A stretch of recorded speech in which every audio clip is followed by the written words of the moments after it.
punya sudut pandang yang bagus sahabat MK dalam memandang diri kita, dalam memandang tim kita tuh ternyata penting kalau kata Coach Erik. Nah Coach Erik, ini kadang kan apalagi generasi zaman now ini kan suka berfokus pada dirinya atau orang menyebutnya self-centered, self-oriented gitu. Dia lupa kalau dia punya tim, dia punya keluarga, dia punya lingkungan yang perlu didukung. Ini gimana Coach biar bisa switch perspektifnya? Ya, salah satu caranya adalah kita bisa buat skema. Skemanya gini, ada satu perusahaan, saya pernah datang ya. Jadi setiap pagi, every morning, si pegawai itu sebelum mulai kerja, mereka harus mengakses portal e-learning yang mereka punya. Karena setiap pagi selalu ada insight motivasi atau berita tentang perusahaan mereka yang mereka harus baca. Tujuannya memang supaya mereka tuh benar-benar paham mereka punya produk apa, knowledge-nya tentang mereka sendiri gitu kan. Karena nggak lucu kan, ketika ditanya dia nggak ngerti gitu. Aduh sorry saya nggak paham kan, nggak ya seperti kita datang ke satu kafe nanya ini minuman apa, terbuat dari apa, saya orang baru jadi nggak ngerti itu kan, dia nggak ngerti banget knowledge-nya kan, nggak bagus. Nah mereka harus baca itu, karena siapapun yang bertanya tentang perusahaan mereka, apapun produk yang ditanya, mereka bisa jawab. Yang kedua, mereka supaya termotivasi terus dengan adanya materi itu. Nah, ini bisa kita lakuin, supaya orang itu mulai tahu siapa yang nulis, siapa yang ini, orang baca. Nah, yang kedua adalah, supaya senternya nggak kepada dirinya, itu bisa juga dilakukan dengan cara brainstorming, tapi dengan konsep santai. Misalnya belajarnya, kita nih tim MK ya, misalnya, setiap Jumat atau setiap Sabtu kita ngumpul, ya kan? Kita ngumpul santai, duduk melingkar kayak gini. Kemudian masing-masing orang cerita apa momen bahagia, momen inspiratif atau momen berhasilnya dia di minggu ini apa. Dia punya cerita apa? Bebas. Misalnya dia marketing, aku berhasil nih jual produk kayak gini. Aku kemarin siaran berhasil kayak gini. Jadi itu memberikan pelajaran pada orang lain. Loh, ternyata orang lain juga melakukan hal bagus ya, gitu loh. Nah, aduh maaf minggu ini saya nggak ada berhasilnya. Nggak mesti kaitannya dengan itu juga. Oke, minggu ini saya nggak capai target, tapi saya dapat pembelajaran dari buku yang saya baca. Misalnya gitu. Saya ketemu dengan seseorang dan saya dapat insight tentang hidup dari orang ini. Nah, itu dibiasain. Nah, kalau circle ini dibiasain, lama-lama orang akan terbiasa menghargai orang lain. Oh, orang lain ternyata punya cerita ya. Nah, kenapa selama ini kepada dirinya? Karena dia nggak pernah dengar orang lain. Kurang dengar cerita orang ya, Coach. Dia nggak pernah dengar cerita orang lain. Yang lebih parah lagi, nggak mau dengar. Itu dia. Nah, maka kita sebagai leader harus mengkondisikan. Kan sebenarnya ini membantu kebiasaan. Jadi belajar itu kan membiasakan. Ya kalau kita udah terbiasa kayak gitu kan, nanti setiap minggu akhir pekan kita udah terbiasa kan. Ngumpul ya, ceritanya apa lagi. Tapi kalau hanya satu orang yang cerita, yang lain suruh dengerin, yang lain juga, aduh, jadi nggak prioritas. Hanya satu, kita cuma dengerin buah aja. Iya. Nah, lama-lama kan, ya dia juga nggak cerita. Caranya gitu, di circle aja. Apa cerita? Silakan. Kisah sukses minggu ini. Ya, cerita gantian, apresiasi. Nanya dong, kok bisa kayak gitu kan? Itu kan yang dilakukan oleh teman-teman network marketing kan gitu kan. Di klub-klub kecil itu mereka saling berbagi kisah, saling berbagi kisah sukses. Itu kan belajar. Yang belajar itu kan nggak banyak cara kan. Nggak harus formal ya, Coach ya. Kamu kok bisa kayak gitu sih? Nah, dia sharing. Karena memang forumnya adalah forum sharing, dan itu kan kita bisa jadi dapat pengalaman. Oh, kayak gitu ya. Aku belum pernah coba tuh. Nah, kondisinya adalah kita mau nggak bagi cerita. Wah, nanti kalau saya ngomong, dia tahu, dia ambil cara saya. Waduh, udah dah. Itu kan yang jadi orang khawatir kan. Bahkan orang ada yang presentasi kan, filenya nggak boleh di-copy. Nggak boleh. Nggak boleh di-copy. Beneran nggak boleh di-copy loh, Pak. Nggak, jangan di-copy. Karena saking merasa... Ya, pasti dia takut filenya akan dibawain orang. Iya kan? Dia takut kan. Kembali lagi kalau memang kekuatannya hanya di file, takut dong. Beda dong kalau kekuatannya di konitanya. Mau ngopi file saya terserah. Karena file ini tanpa konita itu ibarat apa ya? sarapan pagi nggak pakai gudeg misalnya. Kebiasaan orangnya kan, Iya, sarapan iya. pagi nggak pakai soto itu. Nggak greget ya, Nggak Coach, greget ya. kan. Iya. Jadi gitu. Ibarat hidup tanpa cinta. Aduh. Jadi mereka beda, ini udah satu paket dah. Mahalnya yang mana? Orangnya. Orangnya, bukan berarti kan filenya. knowledge orangnya Yes. ini. Jadi slide itu pun, andai kata ini nggak pakai slide pun, suruh ngomong aja Bisa aja. jalan. Slide-nya udah di sini, jalan sendiri. Gimana kalau kita ceramah? Iya. Ya kan? Mohon maaf ya Pak, slide-nya nggak ada. Loh, aduh saya nggak bisa kalau tanpa slide. Lo nggak bisa juga. Iya. Ya kan, public speaking harus Betul. udah ini slide-nya udah jalan.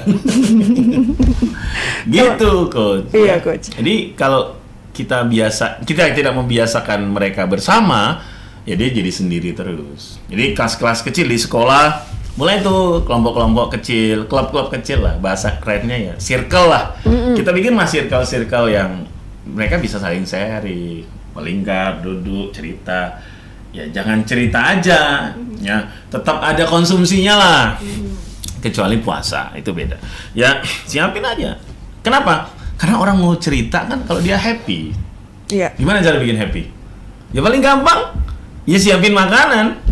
Apalagi sama mahasiswa, gorengan. Nah, Udah itu jadi ya, mereka Coach, ya? semangat tuh, dia gorengan. Ada es teh manisnya, udah. Kalau orang tua ya teh panas. Lihat situasi. Kayak Kak Marsha ya es teh gitu teh, kan. ya. Ya, itu Boba. wah, ada gorengan, ada cabai rawitnya. Martabaknya, udah semangat dia cerita. Siapa yang cerita boleh makan. Saya dulu deh. Mau ngambil makanannya. Boleh saya dulu nggak? Lapar soalnya. Nah, jadi gitu kan keren jadinya. Iya. Tiap minggu gitu. Nah, jadi kita pun akhirnya tahu yang mereka rasakan apa gitu. Bener nggak? Kalau kan kita nggak tahu dia ngerasain Betul. apa. Tahu nggak kita dia ngerasain apa? Dia MBKM. Cerita aja minggu ini sukses apa. Jadi untuk melatih tim kita. Begitu sahabat MK. Oke, siap Coach Erik. Artinya setiap orang itu butuh untuk didengarkan, Ya. butuh untuk cerita. Ya. Tapi kadang gini Coach, kan katanya, berarti kan komunikasi ya. Komunikasi kan katanya juga ada tipe orang yang dia tuh pasif. Ya Oke. sudah jadi pendengar. Ada yang agresif, dia maunya yang cerita terus tuh dia. Oke. Sama ada yang kalau Coach Erik, insya Allah asertif lah. Ini yang juga mau ngomong tapi nggak memaksakan kehendak. Nah ini gimana Coach Erik? Tidak semuanya itu tadi ya. Dia mau cerita, dia takutnya tuh gini Coach Erik. Kalau cerita, apakah ini penting untuk dia dengarkan? Apakah dan segala macam gitu. Nah ini gimana ya untuk merubah tadi? Ketika misalnya sudah dibentuk circle pun dia juga masih punya pemikiran sendiri gitu Coach Erik. Jadi dia harus dipengaruhi. Ya. Mempengaruhi itu kenapa orang nggak mau terbuka ya? Karena kan dia punya batasan. Ya Iya. inilah kalau orang hipnoterapi mengatakan batasan ini faktor kritis. Critical factor. Ya.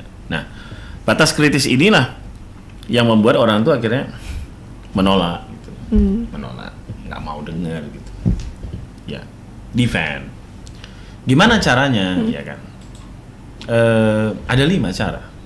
Kalau mau Bapak Ibu ya sahabat MK mau supaya mereka mau pertama adalah repetisi.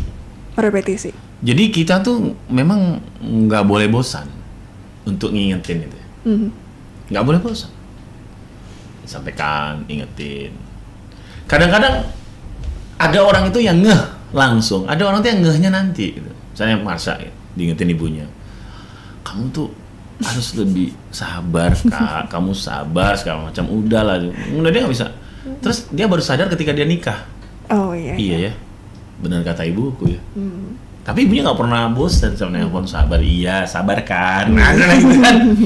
Ya, jangan terlambat loh ya, jangan terlambat. Ingat jam 8. Lama-lama dia itu.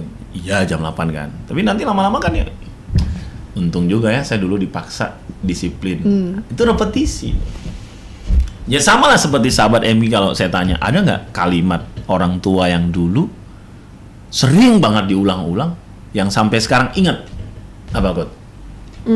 Jangan lupa sholat tepat waktu. Kak Marsha apa?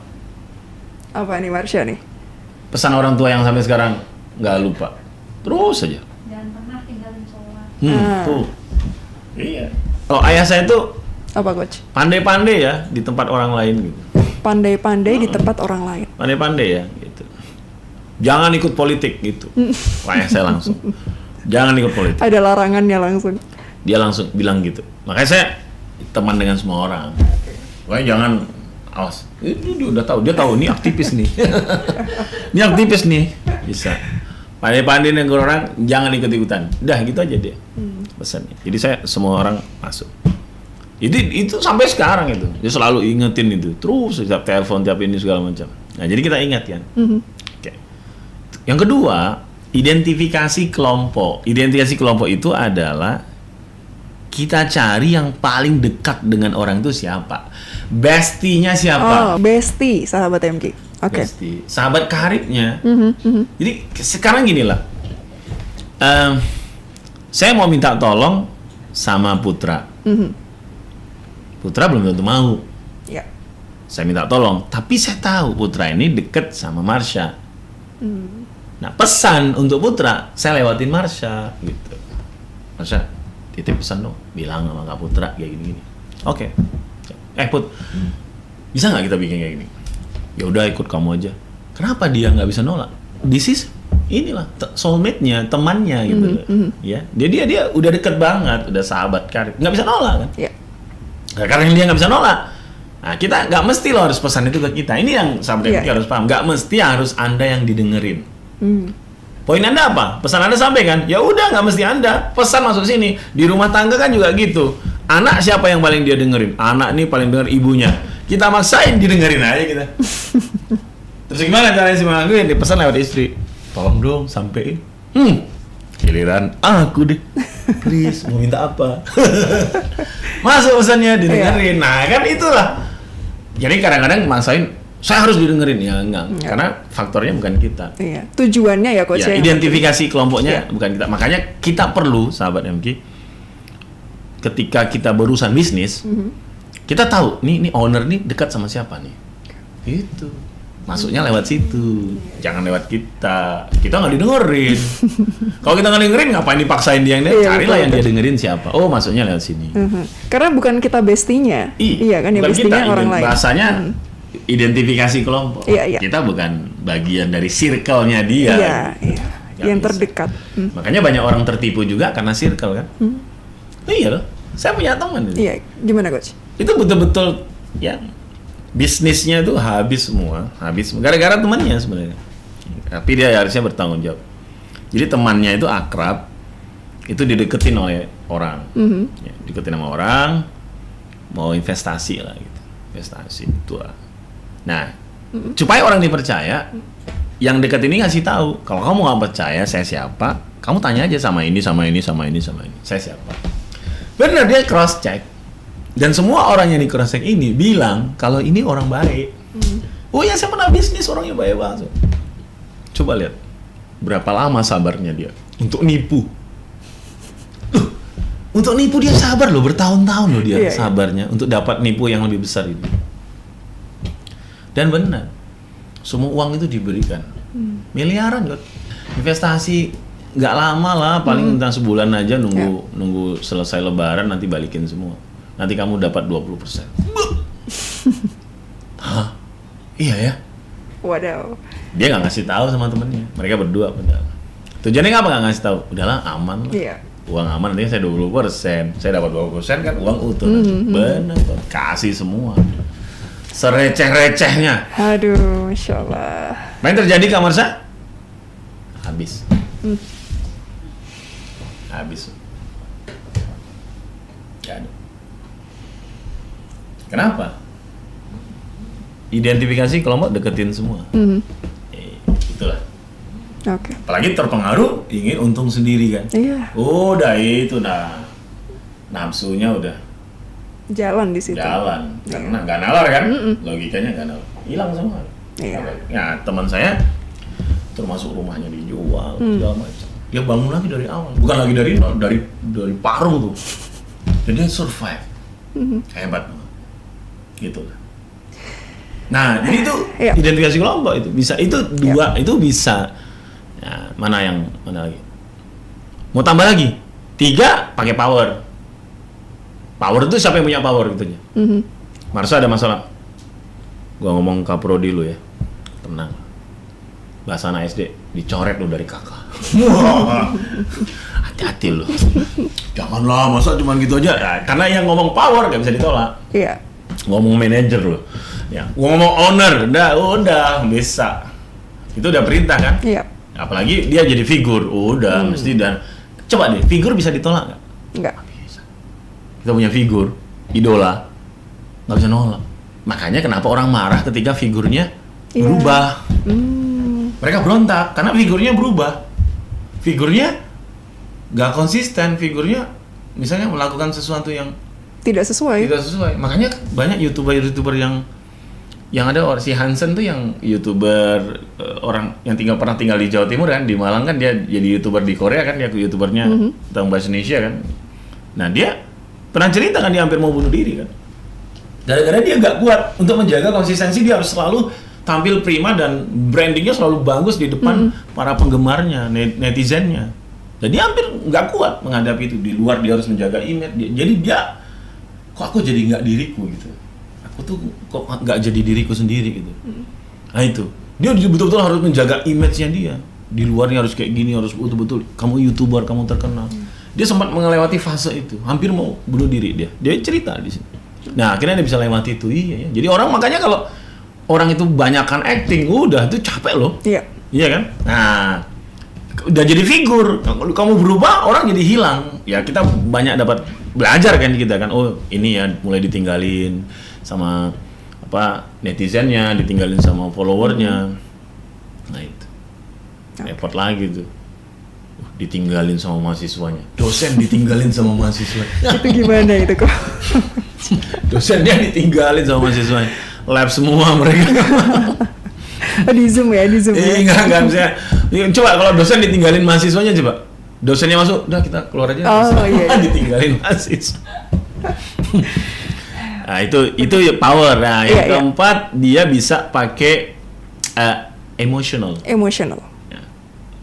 Marsha itu suka apa ya? Dia suka misalnya nih boba tadi. Udah deketin dia gampang banget. Siapin boba.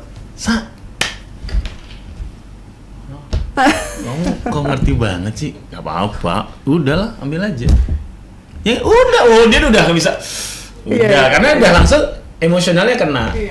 Tah makan, dia suka gantungan kunci apa. Karena orang tuh kan mesti ada ciri-ciri kan. Betul. Kasih itu. Dia mesti udah, emosionalnya kena. Bisa nolak nggak? Nggak. Makanya kita harus pandai belajar loh itu. Kita lihat mau deketin orang tuh apa yang buat dia emosional. Bisa jadi emosionalnya bukan itu, cucunya, anaknya. Jadi makanya kalau dekat orang mau kena ini, kasih aja cucunya. Ya orang gue baik banget sih. Nggak mesti ke dia, tapi ke sini. Dan ini kesayangannya dia. Orang yang dia sayang.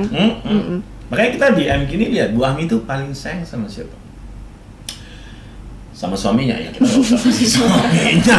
Ya ngapain juga gitu loh sama Pak Melvin, nanti dikirain aneh-aneh. Ya kita bisa lihat, oh lu bestinya ini ya, udah pesan. Iya. Itu kan, anak saya udah bisa loh. Mau ngajak main gitu ya. Bahasanya nggak ngajak main. Gimana? Ya dia ngajak yang saya suka dulu. Ayah ngopi yuk. Kan suka tuh minuman kopinya ya di satu kafe kan. Kan suka di kafenya. Kakak juga pingin, tapi nggak usah kayak kopi. Enak banget loh ya. Kita weekend istri gimana? Ya aku juga pengen juga sih ininya, choco chipnya. Yaudah berangkat kita. Udah sampai di situ, dia baru transaksi kedua. Sambil nunggu, kakak boleh main di atas bentar ya? Lu minta kartunya. Lu bukannya tadi? Iya kan, sambil nunggu ya. Coba kalau tahu tadi mau main, kita nggak mau berangkat dong. Tapi karena dia mainkan emosi kayaknya pengen ini. Oh, asik. Nah, penutup relaksasi. Ya dengar MKFM ini kan relaksasi. Karena musiknya kan positif. Kan relaksasi itu kan konsumsi otak ini, konsumsi pikiran ini kan kata kalimat yang masuk. Semakin sering kita mendengarkan lagu-lagu yang yang tulus, akhirnya kan kita jadi hati-hati di jalan. Ya, misalnya begitu ya. Seperti ini kan pesan kan? Iya. Kukira kita sama gitu. Seperti ya asam garam ya kan ketemu di belanga. Ternyata semua nggak seindah yang sama ya. Itu kan pelajaran tuh. Oh iya ya, berarti kita tuh Nggak boleh berharap terlalu dalam kalau ini masih hubungan dengan manusia. Ternyata banyak faktornya, masih banyak faktor keluarganya dan lain-lain yang bisa mempengaruhi itu semua. Oh iya ya, ternyata saya kalau tes itu harus sabar ya. Ini mah bukan ngelatih pikiran aja, nih ngelatih mental. Sabar. Lama banget sih pengumumannya gitu kan. Aduh, nah ini kan kita belajar iya ya, saya harus sabar ya. Gitu. Itu sahabat MQ ya. Jadi belajarlah terus, banyak hal yang bisa kita explore. Kalau kita merasa pintar, sebenarnya kita belum pintar. Karena orang belajar tuh kayak merasa, aduh kok gue jadi bodoh ya? Kok nggak ngerti? Ini nggak ngerti, ini nggak ngerti, ini nggak ngerti. Kadang itu kan, aduh kok saya kok nggak ngerti. Semakin banyak kita dalami, semakin kuat kita. Kayak misalnya Marsha, editing ya.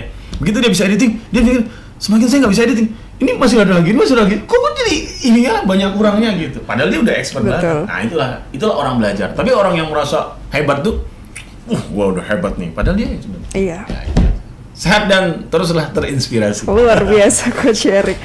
Seru ya, ini kadang-kadang mungkin kita perlu undang Marsha langsung open mic juga. Kapan-kapan ya? The next stop. Biar sahabat MB tahu Masa yang mana sih? Itu dia. Bukan Marsha and the Bear ya Coach Erik ya.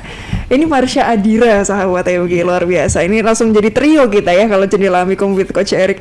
Oke, Coach Erik sekali lagi barangkali satu kalimat pamungkas lah terakhir untuk sahabat MG, silahkan. Ya, jadi sahabat MG, belajar itu nggak ada batasnya. Usia kita mau gimana pun aktivitas kita, ya belajarlah terus, carilah banyak inspirasi dari circle kita, pekerjaan kita, bisnis kita. Karena saya yakin orang pasti melakukan banyak hal baik yang mungkin kita banyak nggak tahu, tapi dengan belajar kita jadi punya investasi banyak tentang diri kita dan nggak usah pernah menyesal belajar apapun karena itu kebaikan untuk kita. Terima kasih, sehat dan terus belajar. Assalamualaikum warahmatullahi wabarakatuh. Waalaikumsalam warahmatullahi wabarakatuh. Coach Erik sahabat MQ, terima kasih banyak Coach Erik, menginspirasi selalu. Jangan lupa, jangan lelah untuk belajar. Karena kalau kita berhenti untuk belajar ya Coach, artinya kita juga berhenti untuk bertumbuh. Itu dia. Jadi terus belajar, apapun profesi Anda, apapun momentum Anda, fase Anda, itu adalah proses kita untuk belajar, tidak hanya di bangku sekolah dan kuliah, tapi juga dalam proses pekerjaan Anda. Coach Erik, terima kasih banyak. Sahabat MQ, terima kasih juga bagi Anda yang sudah bergabung di kesempatan kali ini. Dan akhirnya dari lantai 2 Universitas Amikom Yogyakarta, sahabat siar Konita Jasmine pamit. Subhanakallahumma wa bihamdika asyhadu alla ilaha illa anta astaghfiruka wa atubu ilaik. Wassalamualaikum warahmatullahi wabarakatuh.